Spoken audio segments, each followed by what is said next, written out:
and JR from Verizon is also going to talk about it. Thank you. Hey everybody, you guys enjoying yourselves? Woo! Cool.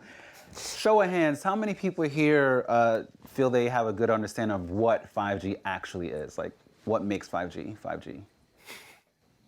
All right, I got some people. Nice. So today I'm going to talk about how 5G will enable the future of virtual beings. My favorite virtual being right now is Jarvis, so I told them how we will enable Jarvis in real life. So on the high level, we're talking about bandwidth and latency. So that's kind of the part that a lot of people get. They understand it.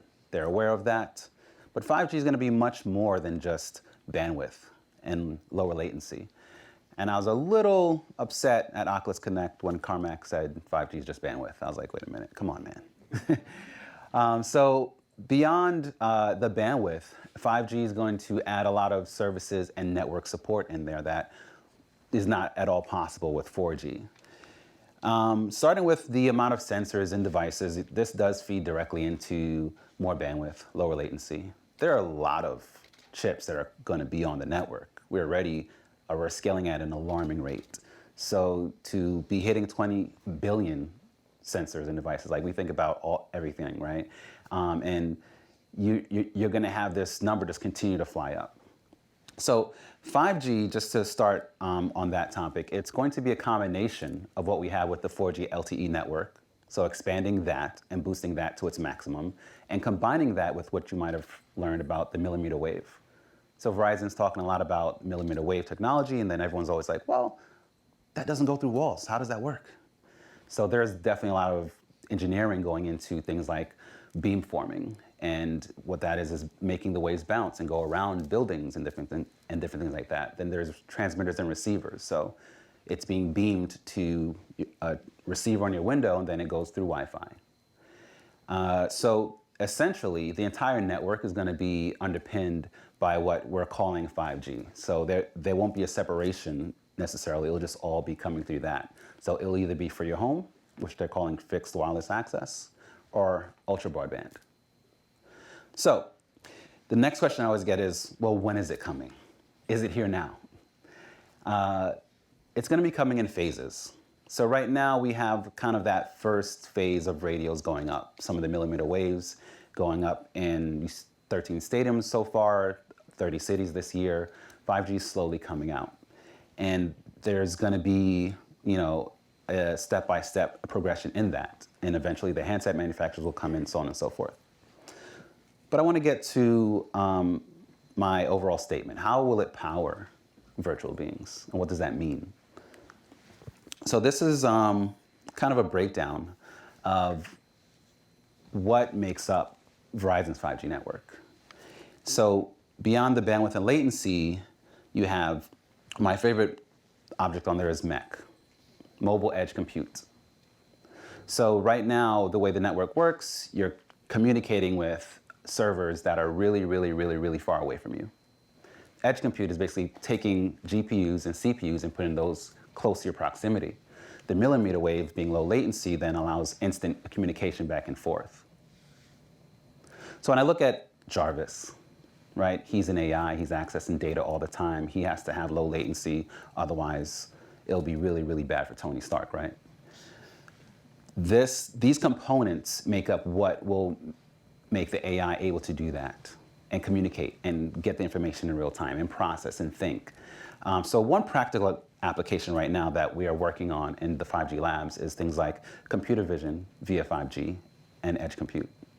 Right now, when you do an AR experience, you take your mobile phone, your phone is actually doing the processing and the caching of both the target that you're pointing your phone at, as well as pulling down the assets from the servers.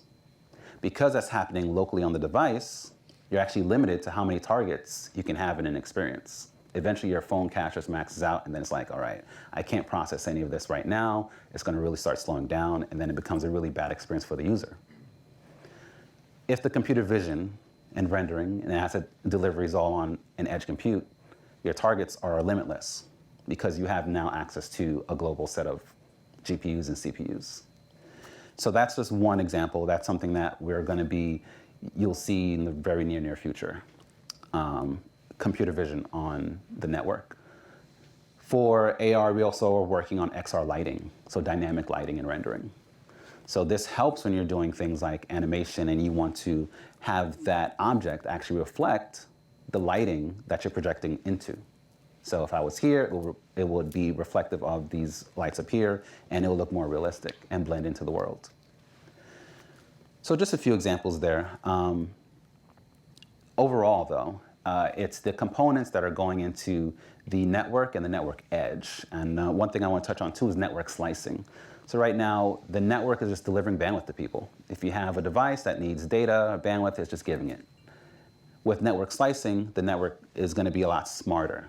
So if you're only sending text messages, it's just going to give you enough data and bandwidth to send your text messages and keep that going. You're streaming Netflix, it'll give you that data for that. If you need doing more, it will adjust and assign it individually to each device. So that way, the network consumption is much more efficient. And when you're trying to send a text message at a game, you're not just looking at a bar that's not moving. So network slicing. And overall, 5G's ultra wideband bandwidth, high speed, low latency, and edge computing capabilities will facilitate groundbreaking improvements and immersive technologies. So there was about 20 slides. I was told I had 6 to 8 minutes, so I put up like 5 slides. I could talk a lot more about a lot of other things on the network, but I'll mention one thing that Riot's working on, like pre-visualization and real-time rendering. So that's enabling us to have someone in a mocap suit. They could be standing right here, and they could have the screens up, and we'll see the rendering in real time. So that's also running with 5G. So in LA right now at Riot Studios, you can go there, you can check it out. They have the mocap studio there.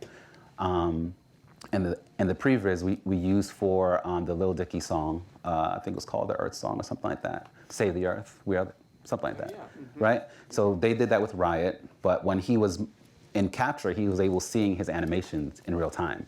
Usually there's a time delay, like you do your mocap and then it goes off to a render farm and then you come back. So some of the things that we're doing now. Is that my music? Oh, wow, that went pretty fast. All right, thanks everybody.